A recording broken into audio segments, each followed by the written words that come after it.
Hal itu jelas berbeda dengan reksadana yang imbal hasilnya ditentukan berdasarkan produk kelolaan manajer investasi. Sedangkan pada reksadana, lebih fleksibel. Anda dapat menjual aset kapan saja. Pastikan dulu produknya memiliki track record yang baik untuk menghindari kerugian.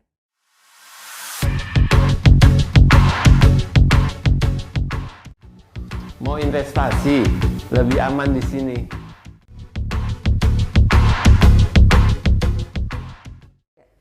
Halo sahabat Purwanto AM Lifestyle, kembali lagi dengan Indira sebagai marketing team di Purwanto Asset Management.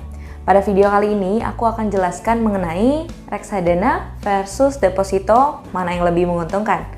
Pastikan kamu subscribe YouTube Purwanto AM Lifestyle untuk konten edukasi lainnya ya. Seringkali para calon investor membandingkan antara deposito versus reksadana. Padahal faktanya, keduanya adalah jenis investasi untuk pemula yang mudah dilakukan. Reksadana diciptakan untuk memenuhi berbagai kebutuhan investor berdasarkan tujuan yang berbeda-beda. Sedangkan deposito merupakan tempat penyimpanan uang di bank yang memberikan jaminan keamanan serta imbal hasil berupa bunga.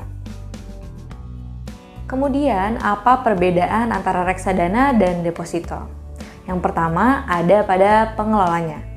Deposito berarti uang Anda sepenuhnya akan dikelola oleh bank. Dana tersebut akan digunakan oleh mereka untuk menyalurkan kembali kredit kepada nasabah. Sedangkan reksadana dikelola oleh manajer investasi profesional. Mereka akan mengelola uang yang diinvestasikan pada berbagai jenis instrumen seperti saham, obligasi, dan pasar uang.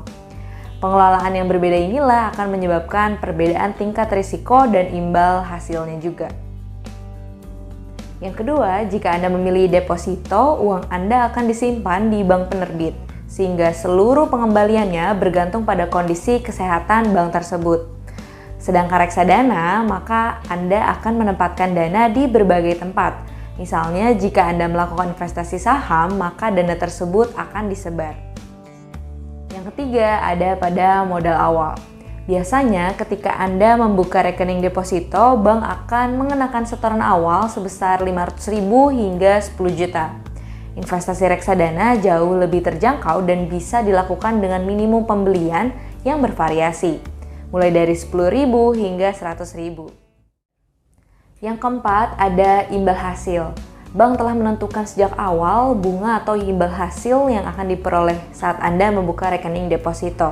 Sehingga imbal hasil yang didapatkan setiap bulan akan selalu tetap sesuai dengan perjanjian awal pembukaan rekening. Hal itu jelas berbeda dengan reksadana yang imbal hasilnya ditentukan berdasarkan produk kelolaan manajer investasi. Yang kelima adalah pajak. Ketika Anda menyimpan uang dalam bentuk tabungan atau deposito, bank akan mengenakan pajak sebesar 20% dari total imbal hasil. Berbeda dengan reksadana yang tidak mengenakan pajak dan biaya-biaya admin, sehingga imbal hasil Anda lebih optimal. Hal ini menunjukkan bahwa berdasarkan nilai pajaknya, antara deposito versus reksadana akan lebih menguntungkan reksadana. Yang keenam, ada likuiditas. Deposito memiliki jangka waktu penyimpanan yang beragam, mulai dari 3 bulan sampai 3 tahun. Bukan berarti jika Anda membutuhkan dana segera, maka tidak dapat dicairkan sama sekali. Deposito dapat dicairkan lebih awal, namun bank akan mengenakan biaya penalti atau denda.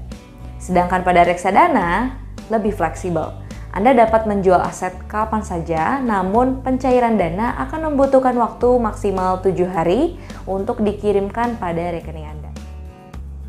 Yang ketujuh, ada risiko. Deposito memiliki risiko yang rendah dan terjamin oleh lembaga penjamin simpanan atau LPS hingga sebesar 2 miliar rupiah. Jadi, jika sewaktu-waktu bank penyedia deposito mengalami kebangkrutan, uang Anda tidak akan hangus. Sementara produk reksadana memiliki risiko yang beragam, tergantung pada jenisnya. Maka, jika memilih reksadana di antara deposito versus reksadana, pastikan dulu produknya memiliki track record yang baik untuk menghindari kerugian. Sebelum Anda memutuskan untuk memulai berinvestasi, terdapat beberapa tips dalam memilih reksadana dan deposito agar tidak terkena penipuan. Di antaranya, legalitas dan izin OJK, track record lembaga, histori kinerja lembaga, jumlah dana kelolaan, dan biaya. Para investor biasanya berinvestasi pada kedua instrumen tersebut, baik reksadana pasar uang maupun deposito. Keduanya adalah instrumen investasi low risk yang cocok untuk investor dengan profil risiko konservatif. Ada baiknya Anda melakukan diversifikasi portofolio investasi ke dalam dua instrumen ini.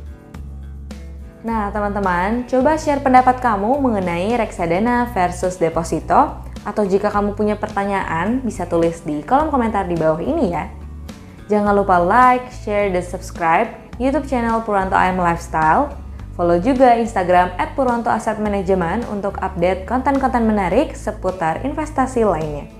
Investing with Prudent Management, lebih aman di sini.